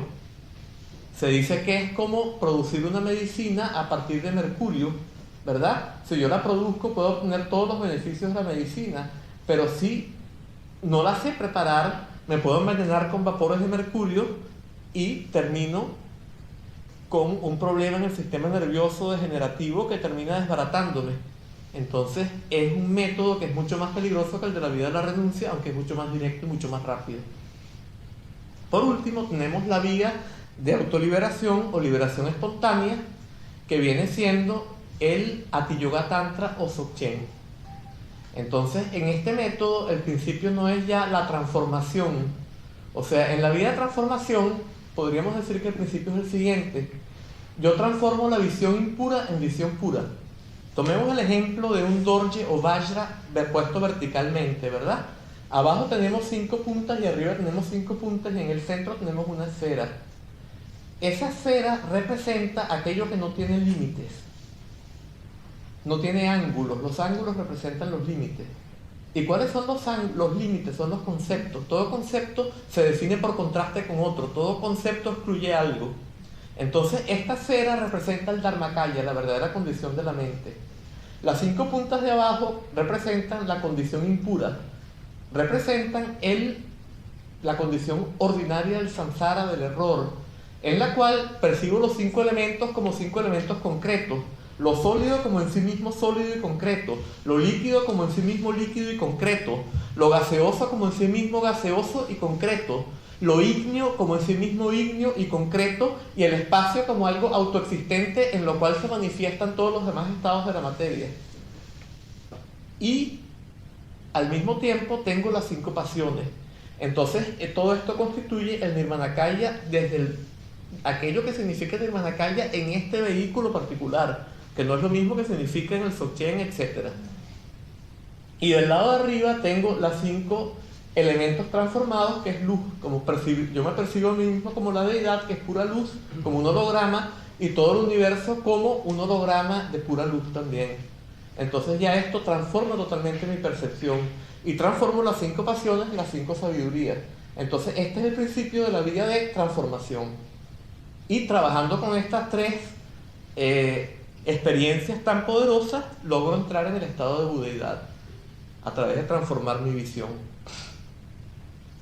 Bien, la vida de liberación espontánea, el Dzogchen, muchas veces decimos autoliberación, pero autoliberación puede dar la idea de que yo me libero por mí mismo. Esa no es la idea. La idea es que la pasión se libera por sí misma, el concepto se libera por sí mismo, el pensamiento se libera por sí mismo. ¿Por qué se libera por sí mismo? Porque descubro la verdadera condición de la mente. La verdadera condición de la mente es lo que es representado por esta esfera, que no tiene conceptos, que no tiene límites. Entonces, al aprender eso, no puede haber dualidad sujeto-objeto, se rompe la dualidad sujeto-objeto. Y al romperse la dualidad sujeto-objeto, cualquier pasión, que es una actitud de un sujeto hacia un objeto, se libera por sí sola. El pensamiento se libera por sí solo. Y se hace patente el Dharmakaya, la verdadera condición de la mente. Esto es la enseñanza Dzogchen. Pero esto requiere todavía más capacidad, porque no es tan fácil descubrir el Dharmakaya. Claro, el Dzogchen tiene métodos muy poderosos. Tenemos lo que se llama introducción directa. El maestro, en un cierto contexto, nos da ciertas instrucciones, o hace algo, pronuncia una sílaba de modo abrupto, o nos dice, imagínense que están en el espacio, hagan esto, y ahora miren de tal manera. Y de esta manera se le pone como una especie de zancadilla al error para que colapse por sí solo y se haga patente la verdadera condición de la mente. Pero es menos predecible que los otros métodos y requiere más capacidad. Entonces cada método requiere más capacidad que el anterior. Sin embargo, esto no quiere decir que debamos limitarnos. El Dzogchen tiene métodos también para desarrollar la capacidad. Entonces no debemos pensar que es un límite. Por supuesto, también es peligroso, porque se nos dice en el Dzogchen, por ejemplo, que el comportamiento es el comportamiento de Samantabhadra, que Samantabhadra significa todo bueno, es el nombre del Buda primordial. ¿Y qué significa todo bueno? Que todo es viable, que todo puede ser transformado en el sendero. Entonces la gente puede malinterpretar y pensar que todo es válido, significa que uno puede ir por allí haciendo lo que le dé la gana, aunque le haga daño a otras personas. Y este no es en absoluto el principio, pero ha habido gente que lo ha entendido mal el principio del Dzogchen y lo ha hecho de esta manera, y uno se va derechito al infierno Vajra, por así decir. Entonces evidentemente que requiere mayor capacidad para poder discriminar cuál es el verdadero método de la práctica y no ir por el sendero equivocado. Hay una famosa historia que es la historia de Tarpa Nakpo. Tarpa es liberación, como ustedes saben, y Nakpo es negro. Entonces este es un señor que Tenemos unos minutitos. Paramos a las 8, ¿qué les parece? ¿Sí? Y dejamos tiempo a preguntas y respuestas, como empezamos un poquito tarde. ¿Sí? Bien. Bueno, muy brevemente, eran un amo y un sirviente y fueron de un maestro, y este maestro les dijo, bueno, miren, hay tales métodos para reconocer la verdadera condición de la mente. Cuando ustedes están en la verdadera condición de la mente, ustedes dejan que el comportamiento surja espontáneamente a través de ustedes, pero tienen que cerciorarse de que estén en el estado de la verdadera condición de la mente. En ese estado, como no hay sensación de un ego, no hay egoísmo, y todo lo que surge, surge por el bien de todos los seres, de manera totalmente espontánea. Entonces cada cual entendió a su manera, y ellos dijeron, bueno, ahora cada cual se va a ir por su lado y nos vamos a encontrar dentro de un año. El que era el sirviente, que había sido liberado de ser sirviente, se fue a una cueva y estuvo meditando y logró un estado, se estableció en el Dharmakaya y logró un estado en el cual, todo surgía espontáneamente a través de él, pero de manera totalmente beneficiosa para todos los seres. El otro entendió mal, nunca descubrió el estado del Dharmakaya, pero creyó que él podía hacer lo que le daba la gana con sus deseos egoístas. Y creó una red de mal y una banda de bandidos, con el perdón de la redundancia, y de esta manera pues se transformó en un ser poderoso maligno. Y al cabo de un año se reunieron y fueron donde el maestro y le preguntaron quién es el que tenía la razón, porque se habían puesto a discutir y no lograban ponerse de acuerdo. Entonces el maestro dijo que el ex sirviente era el que tenía la razón, y entonces el ex amo se puso tan furioso que mató al maestro y al sirviente. Y bueno, tuvo 500 encarnaciones en el infierno valle, y 500 como alacrán, y 500 como no sé qué, y al 500 y 500 y 500, y luego se manifestó en el reino humano y finalmente fue subyugado por Hayagriva y Vajrapani, dos deidades airadas. Y esto hizo que se produjera en él un calor muy tremendo que hizo que él le ofreciera su cuerpo como ofrenda a los budas, pero al final terminó que se le profetizó que él iba a ser el último Buda del Kalpa. Esto también es un aspecto importante porque indica que el que entra en el sendero del Dzogchen, aunque haya entrado de manera equivocada, si entra de manera equivocada le pueden pasar cosas terribles, pero siempre al final va a tener la realización garantizada, pero de una manera que es mejor evitar, y es mejor tener la realización en esta vida haciéndolo correctamente. Entonces, esta es la moraleja de este punto, ¿no? Bueno, y con esto yo creo que terminamos y damos chance a preguntas y respuestas.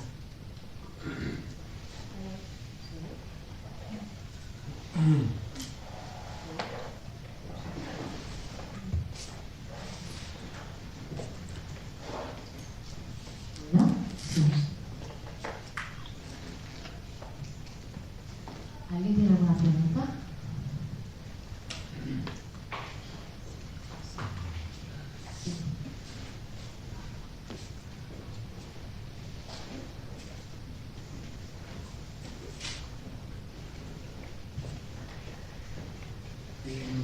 Muchas gracias por tus explicaciones. Mi nombre es José. Ya sé que es prácticamente imposible en este ámbito pedir algo así, pero ¿nos podrías sintetizar algo de los métodos propios del Dzogchen? ¿Cómo no? Encantado, José, antes que nada, de conocerte. Bueno, por ejemplo, en el Dzogchen nosotros comenzamos trabajando. Bueno, hay 3 series de enseñanzas que son el Dzogchen Zende, o serie de la naturaleza de la mente, el Dzogchen Longde, o serie del espacio, y por último el Dzogchen Mengakde, o serie de las instrucciones orales secretas, ¿no? Tomemos como ejemplo la serie de las instrucciones orales secretas, ¿no? Yo tengo que comenzar trabajando con los métodos como por ejemplo los Zenzin y los Rushen. Entonces los Zenzin son una serie de métodos, por ejemplo, son formas de meditar que producen experiencias muy intensas de indivisibilidad, de claridad y vacuidad, placer y vacuidad, placer, claridad y vacuidad, un poco como en el tantrismo, pero sin transformarnos, sin transformar la realidad, sin transformar nuestra visión. Por esto es un método mucho más directo. Entonces, por ejemplo, cuando a Guru Chouan le dijeron que es el Dzogchen, él dijo no visualizar. Y uno de los elementos, por ejemplo, del Dzogchen Upadeshavarga, de este que estamos explicando en este momento, es el Ngangwa Shoshak o Shoshak de la visión. Significa que trabajamos con la visión como la tenemos, pero aplicando estos métodos podemos producir experiencias y luego, mirando la mente de cierta manera, igual que como sucedía en el tantrismo, se le pone como una zancadilla en la mente para que colapse la mente dualista y conceptual y se haga patente la verdadera condición de la realidad y de nosotros mismos, que es la naturaleza búdica. Entonces, de esta manera, entramos en lo que se conoce como introducción directa. En caso de que no la hayamos tenido con el maestro, la tenemos de esta manera. Si la hemos tenido con el maestro, de todas maneras, fíjate que hay... nosotros siempre estamos vivenciando todo a través de la memoria. Y siempre estamos en esta mente tipo túnel de pequeño espacio-tiempo-conocimiento en el cual hay dualidad sujeto-objeto, dualidad figura y fondo. Entonces, cuando tiene lugar la introducción directa, colapsa todo esto. Colapsa la memoria, la vivencia que yo tengo no es en base a la memoria, y no tengo esta mente tubular en la cual la realidad está dividida en sujeto y objeto y figura y fondo. Entonces, cuando pasa la introducción directa, se restablece todo esto. Empiezo otra vez a vivenciar en términos de la memoria y empiezo otra vez a percibir en términos de esta conciencia tubular. Entonces allí entra la duda acerca de si la verdadera condición de la realidad fue lo que yo experimenté en la introducción directa o si es esto que estoy experimentando ahora. Entonces, ¿cómo hago para superar la duda? O sea, estas son las 3 frases del testamento de Garat Dorje, que es el primer maestro budista de Dzogchen. La primera frase es introducción directa, la segunda es no permanecer en la duda y la tercera es continuar en el estado. Entonces, ¿cómo hago yo para no permanecer en la duda? Con estos mismos métodos de los Senzin, de los Rushen, aplicándolos, yo voy volviendo a ese estado. O sea, desde la memoria, ¿cómo puedo yo recordar lo que estaba más allá de la memoria? Desde la mente tubular, ¿cómo puedo yo recordar lo que es total? Entonces entra la duda, ¿verdad? Bueno, lo que hago es, aplicando estos métodos, vuelvo a ese estado, vuelvo a ese estado, vuelvo a ese estado, hasta que empiece a permear a la conciencia tubular y a la memoria. Y por lo tanto, ya yo no dude acerca de cuál es la verdadera condición de la realidad. Y entonces puedo aplicar otros métodos todavía más poderosos, que serían el Tekchö y el Togel. Entonces, el Tekchö es un método de trabajar con los pensamientos. Cada vez que surge un pensamiento, si ya yo estoy bien familiarizado con el estado de introducción directa y con la verdadera condición del pensamiento, que es el Dharmakaya, entonces cada vez que surge un pensamiento dualista, yo percibo aquello que constituye el pensamiento y el pensamiento automáticamente se disuelve por sí solo y quedamos en el estado del Dharmakaya de nuevo. Entonces cada vez que surge un pensamiento, esto mismo, otra vez Dharmakaya, Dharmakaya, Dharmakaya. Y cada vez que el pensamiento se libera, se neutraliza en cierta medida la propensión a experimentar dualísticamente y en términos conceptuales. Entonces luego, cuando estoy ya bien establecido en este Tekchö, practico Togel, en el cual se manifiestan espontáneamente ciertas visiones que no permiten el dualismo, hacen que en lo que se manifiesta el dualismo se produzca un bucle que hace que el dualismo se disuelva. Y como hay mucho más intensidad energética, esta disolución neutraliza las propensiones al dualismo de manera mucho más poderosa todavía. Entonces se puede agotar el samsara de manera mucho más rápida. Esto más o menos es la esencia de los métodos del Dzogchen metidos en una conchita de nuez, por así decir, del Dzogchen Upadeshavarga, ¿no?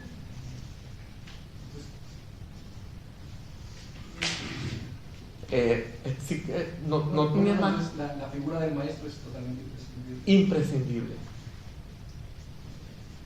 ¿La dan acá?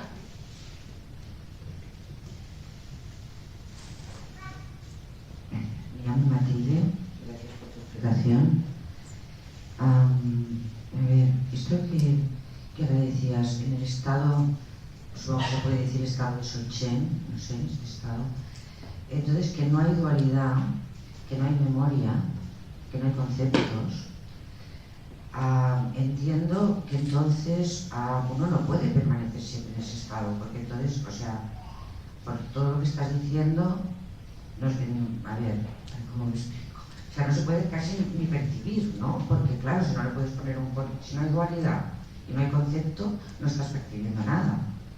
Entonces, suponiendo que alguien pueda conseguir ese estado, no es un estado como para funcionar, ¿no? O sea, porque cuando se está ahí, no se está aquí, digamos, por decirlo de alguna manera, ¿no? O sea, no puedes funcionar con las cosas desde ahí. Es muy buena pregunta porque permite también aclarar, o sea, las preguntas están siendo perfectas porque permiten aclarar más lo que yo no podía explicar dado los límites temporales, ¿no?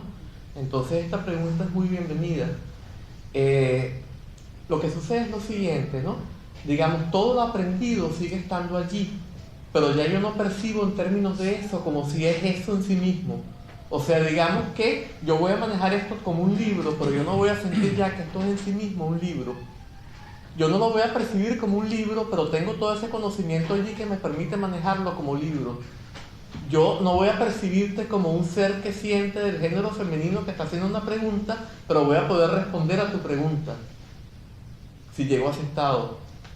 Entonces, esta es la idea. ¿Por qué? Porque tengo todo el aprendizaje que yo he hecho sigue allí. Yo no lo he perdido. Lo que se ha neutralizado es el tomar ese aprendizaje como si fuera algo absoluto y como si fuera la verdadera condición de la realidad. Ya, pero perdón, entonces, por ejemplo, ¿cómo percibirías el libro?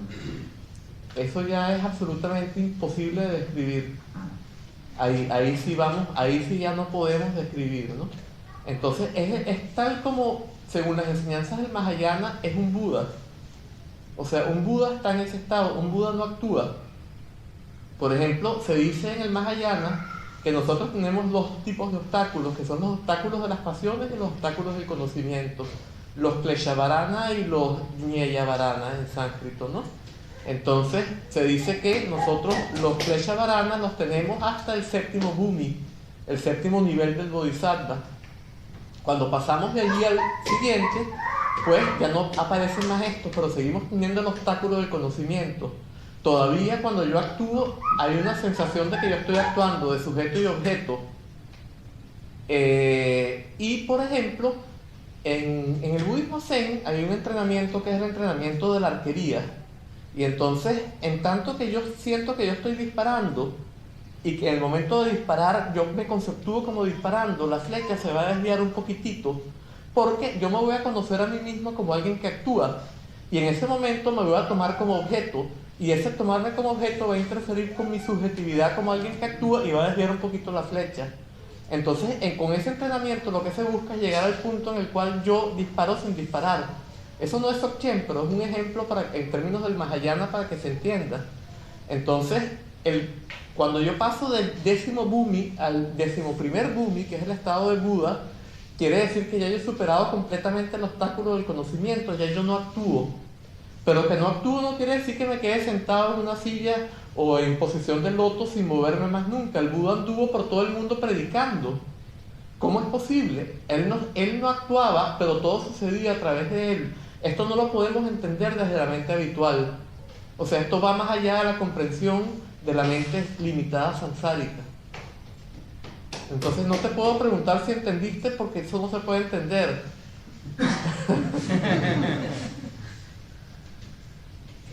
De nada.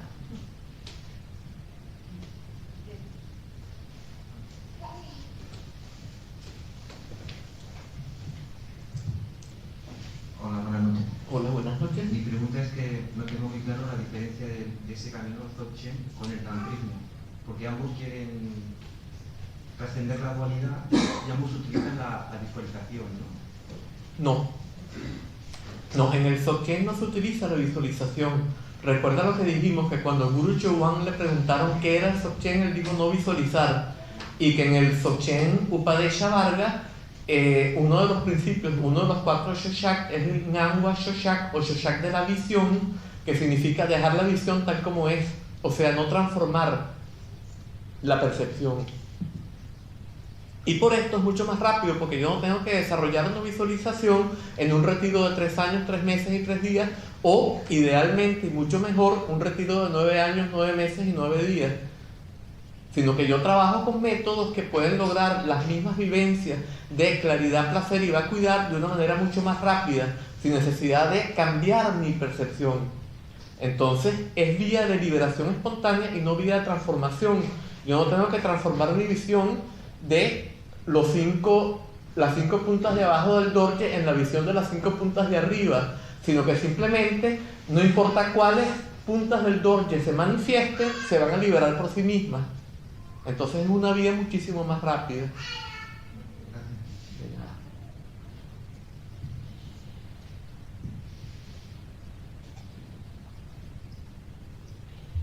¿Alguna pregunta más? Sí, en Europa, además de Nankainorgu, tenemos maestros que puedan dar la transmisión directa, la introducción directa. ¿Cómo? En Europa, además de Nankainorgu, tenemos maestros que puedan dar la introducción directa. Mira, sinceramente no sé qué decirte porque no llevo un inventario de maestros que haya en Europa. Puede haber maestros que a lo mejor son totalmente desconocidos y a lo mejor hay alguien que ha practicado mucho de manera secreta y tiene por allí una cafetería y nosotros no sabemos, y si tú vas donde él tienes el maestro perfecto allí, pero ¿cómo te puedo yo decir? Hay varios maestros de Dzogchen que vienen de Oriente, de Asia, y que están enseñando, pero yo no los conozco a todos. Petrul Rinpoche, que fue un maestro extremadamente importante, dijo: nunca emitan un juicio sobre un maestro que no conoces. Yo no conozco a todos los maestros, entonces ¿cómo puedo yo decirte si existen maestros que tengan esta capacidad aparte de Chogyal Namkhai-Norbu o si no existen? O sea, esto va muchísimo más allá de mi capacidad. Pero sé que está Namkhai-Norbu, sí. Hola. Hola. Yo quería preguntar, ¿cuál es el mecanismo inconsciente o consciente que hace que haya tantas escuelas espirituales que se crean las más rápidas y las mejores? Mira, primero que nada, no se trata tanto de escuelas, se trata sobre todo, hay métodos que son más rápidos y métodos que son más lentos. Eso no significa que sean mejores. Un método es más rápido para un individuo que tiene una capacidad mayor. Por ejemplo, en el mismo budismo Zen, por ejemplo, que se habla de que es el vehículo instantáneo del sutra, del Mahayana, el sutra de Huinen dice: no hay métodos instantáneos y métodos graduales, lo que hay es discípulos con capacidades más rápidas que otros. Entonces, no es tanto que hay un método que es mejor o que es peor, lo que hay es distintos tipos de métodos, y si tú tienes la capacidad adecuada, te puedes realizar mucho más rápido con el método que es más directo, pero tienes que tener esa capacidad. Por ejemplo, en mi experiencia no hay método tan directo y tan rápido como el Dzogchen dentro del budismo. Yo otras tradiciones no conozco. Dentro del budismo yo no conozco método más directo y más rápido que este, siempre y cuando uno tenga la capacidad funcionando para practicar este método. En toda la historia de practicantes de Dzogchen en el Tíbet ha habido un solo maestro, y no me pregunten quién es, por favor, quién fue. Un solo maestro que practicó solo Dzogchen. Todos los demás maestros han practicado todos los vehículos. ¿Por qué? Porque ni siquiera los más elevados maestros tienen siempre la capacidad necesaria para que les funcione la práctica de Dzogchen. En cada momento de nuestra vida tenemos una capacidad y tenemos que trabajar con la capacidad que tenemos. Entonces, en un momento me conviene más trabajar con el Shravakayana, en otro momento me conviene más trabajar con la vía de transformación, por ejemplo, y en otro momento me funciona el Dzogchen. Entonces, en ese momento yo voy a ir mucho más rápido si aplico el Dzogchen. Ahora, eso no quiere decir que el Dzogchen sea mejor. Lo que hace que unos métodos se crean mejores que otros es el ego. Todo el mundo se siente el centro del universo y todo el mundo se quiere creer mejor. Es la misma dinámica que explicamos antes. Dijimos que la fuente del mal, aquello que hacía, por ejemplo, en la revolución cultural, que se ridiculizara a unos individuos, es que uno quiere sentirse muy bien y tiene que ver el mal en otro. Entonces yo puedo querer sentir que mi escuela, que mi método es el mejor y que todos los demás son mucho peores, y eso es ego. Pero eso no quiere decir que no hay unos métodos más rápidos que otros. Evidentemente yo voy más rápido por la autopista que en un coche, que por un caminito de campo en una bicicleta. y voy todavía más rápido en un avión. Entonces, pero eso no quiere decir que si yo voy en un avión voy a ir viendo todo el que está por debajo diciendo... Supongo que como investigador habrás visto que hay muchas escuelas que lo dicen, ¿no? Claro. Que su método es el más rápido, el que te libera antes. Entonces, que creo que tenemos que tener cuidado a la hora de decir ese tipo de cosas, porque caemos creo que en el error que caen tantas escuelas. Y creo que es el principal motivo de pelea, sí, de egos que hay ahora mismo y divide y vencerá, ¿no? Sí. Sí, por supuesto, quizás no tanto de escuelas como de individuos, porque las escuelas son abstracciones, las escuelas son grupos de individuos que comparten algo, ¿no? Entonces, por ejemplo, una escuela no puede tener ego, es el individuo el que tiene ego. Entonces, claro, cuando una escuela tiene un método y la gente empieza, los individuos sienten que son mejores porque practican ese método, ahí surge el problema, ¿no? Entonces todos los demás no van a querer que el método de ellos sea peor. Pero en verdad en todas las escuelas todos los maestros más importantes practican de todo. Por ejemplo, el Dalai Lama pertenece a la escuela Gelugpa, pero tiene 2 libros sobre Dzogchen y aquí en la biblioteca puedes comprar uno. Entonces, eso no quiere decir, por ejemplo, que hay una escuela que es mejor que otra. Simplemente el Dalai Lama, que es un ser de altísima capacidad, como practicante Dzogchen ha alcanzado un nivel de realización extraordinario, pero eso no quiere decir que él va a ver a los demás como peores o que él se va a sentir entonces que no, el Dzogchen es de otra escuela. O sea, cuando uno se realiza va más allá de todo eso. Claro. Soy otra vez. Una cosa cortita. Respecto a esto del método rápido, a ver, yo tengo una duda, que si he entendido bien, se entiende que es un método rápido porque los pensamientos o las emociones se autoliberan, ¿no? Pero claro, el tema está en que para que se autoliberen, uno tiene que haber tenido previamente la realización. Tiene que ahí se cortó el... A ver, para que se pueda producir esto, de la que venga un pensamiento, ver rápidamente su naturaleza y por lo tanto se autolibera, es así, ¿no? Sí. Y con una emoción lo mismo. Para que esto suceda, previamente tienes que haber tenido la realización de esa naturaleza para poderlo aplicar así, ¿vale? Bien. Entonces, mi pregunta es, esto no es tan fácil. Es decir, que para tener esta realización de la naturaleza de la mente, la rapidez, pues no sé yo, porque claro, ¿no? Es como el final, digamos. Entonces se empieza por el final. Vale, eso ya lo he entendido. Empiezas por el final, lo entiendo, pero para empezar, para llegar a este final, que es el principio, se debe necesitar mucho tiempo y mucha práctica y muchas cosas. Es decir, que tampoco la cosa tiene por qué ser tan rápida, ¿no? Pregunto. Sí, mira, por ejemplo, se dice muchas veces que la vía del Mahayana concluye con la realización de la vacuidad, ¿verdad? Y se dice muchas veces que la vía del Vajrayana, del sendero de transformación, comienza con la vacuidad y termina con el descubrimiento del estado de Mahamudra o el estado de Rigpa, que es como lo llama el Dzogchen. Y en cambio el Dzogchen comienza con el estado de Rigpa, ¿no? En la introducción directa, pero no está estable, un momento del estado de Rigpa. Y a partir de este estado tenemos que irlo consolidando, como decir, extendiendo la totalidad de nuestra vida hasta el momento en que hayamos neutralizado todas las propensiones que nos sacan de ese estado y permanezcamos en él de manera ininterrumpida.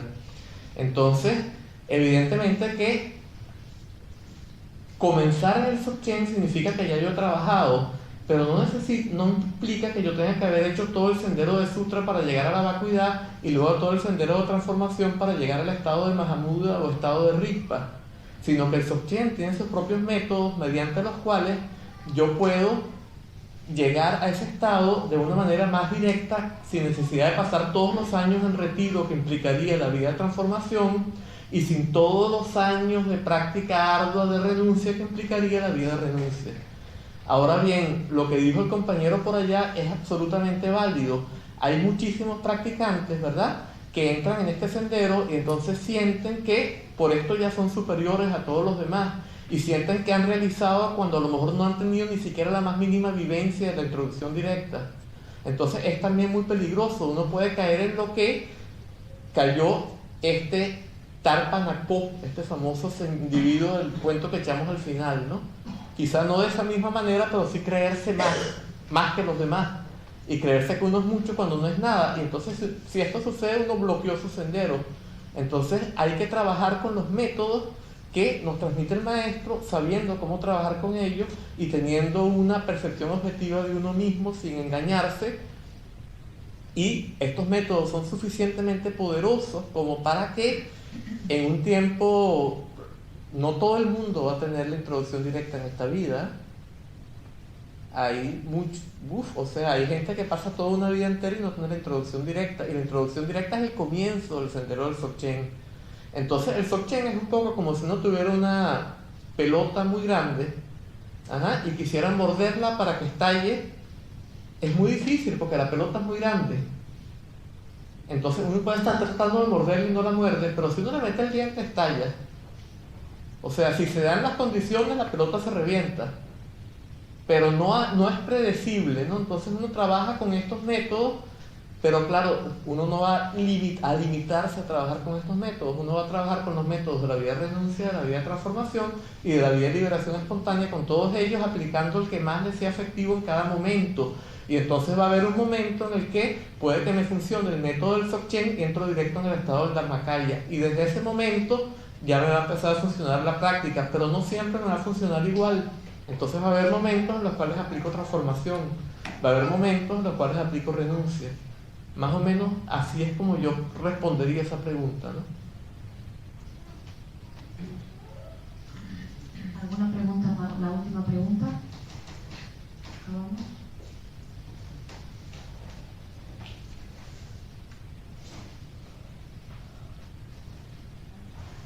Si alguien quiere que firme algún libro, se ha comprado el libro, ha traído el libro de budismo Dzogchen, puede pasar ahora mismo, aprovechar.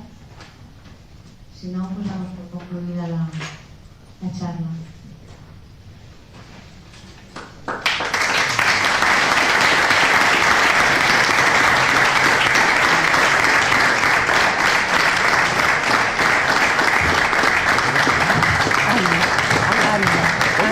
Anne, en francés. Sí, français.